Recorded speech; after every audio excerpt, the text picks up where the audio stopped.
My wife hasn't been at all well of late. What a wonderful opportunity it would be for her to walk the shoreline with you, learn from you. I'm not looking for an apprentice. I would be able to pay a premium for a private audience.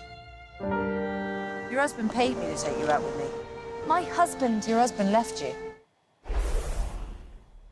That was a clip from Ammonite. And for more, let's bring in film critic and host of Pop Life and E-Talk, Richard Crouse. So Richard, tell us a little bit more about this romantic drama. It looks like one relationship ending and one relationship starting. Yeah, it's sort of like that. This is a film that played at the Toronto International Film Festival and immediately got Oscar buzz, for the two lead performances from Saoirse Ronan, who plays an upper-class woman who's suffering, as they say in the film, from mild melancholia, and Kate Winslet, who plays a paleontologist who makes a living selling fossils and shells and things that she finds on the beach. When the two of them are brought together, the idea being that the sea air will be good for Saoirse Ronan's condition, a romance ensues. And this is a beautiful film to look at. The cinematography in it at the beginning is all in gray, very muted kind of tones, because at that point, nobody in this story is particularly happy. Then later, as romance blossoms, as things start to change, it becomes vibrant. There's bright colors and flowers are blossoming, and it's really quite lovely to look at. And of course, the performances are masterful from Saoirse Ronan and Kate Winslet, really two of the best actors working today. I found the pacing of the movie, though, a little listless for me. You'll have to find this one in theaters.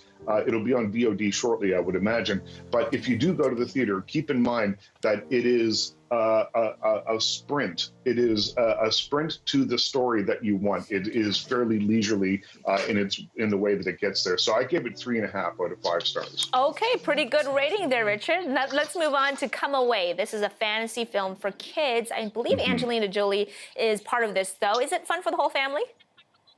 Well, here's the thing about this movie. Come Away is now on VOD, and it is a story, a period piece, much like Ammonite, in the sense that it's beautifully appointed. The costumes and the set decorations and everything about it will make your eyeballs dance. It's the story of a family, mother and father, played by Angelina Jolie and David Oyelowo, who have 3 children. And at first they're happy. When one of the children unexpectedly passes away, the other 2, Peter and Alice, go into a fantasy land to try and find a way to cheer their parents up and to bring the family back together. Here's the thing.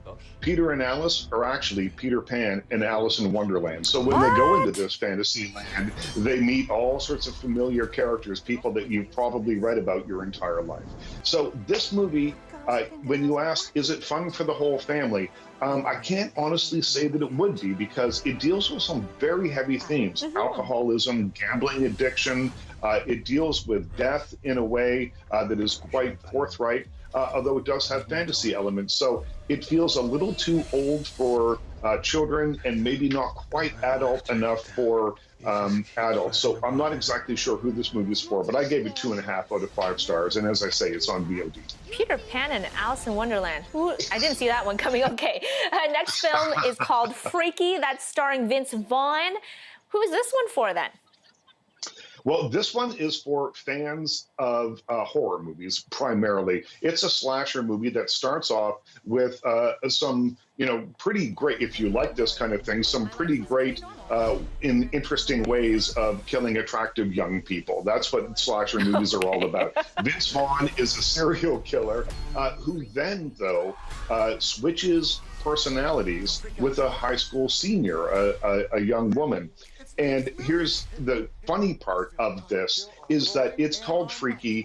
It's kind of like Friday the 13th. I don't know why they just didn't call it Freaky Friday the 13th, because it is a mix of those two stories banged together. Vince Vaughn is a lot of fun to watch as he turns into this high school senior. It's not a really stereotypical kind of performance. It's actually quite touching by times, and he actually brings something to it. And I'm reminded that after a number of action movies that he's been seen in recently, that he has this really light touch with comedy. So even though he's playing a hulking serial killer, he's actually kind of funny here.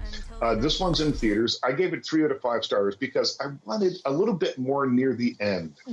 It's got a funny premise, but it's more like an idea than it is a fully fleshed out film. Okay, and finally, just a few seconds left here, but a movie title after something we probably all missed during this pandemic, Dinner with Friends. Oh, so wistful about that. How many stars for this one? I gave this one 2.5 stars. It's on VOD. It's Kat Dennings and Malin Ackerman, who play best friends that plan a small Thanksgiving dinner. And of course, it erupts into dozens and dozens of people coming over for dinner. It's a farce. But, you know, from a strong start and from some funny characters at the beginning, it kind of withers away by the end to become as stale as last Thanksgiving's turkey stuffing. Oh, no. Okay, I think from that clip we just played there, you might have to avert your eyes during some of it, too. Richard Crouse, thank you so much for joining us today. And you can, of course, catch Pop Life Saturday at 8:30 p.m. Eastern on CTV News Channel, also on our main network Saturday at midnight.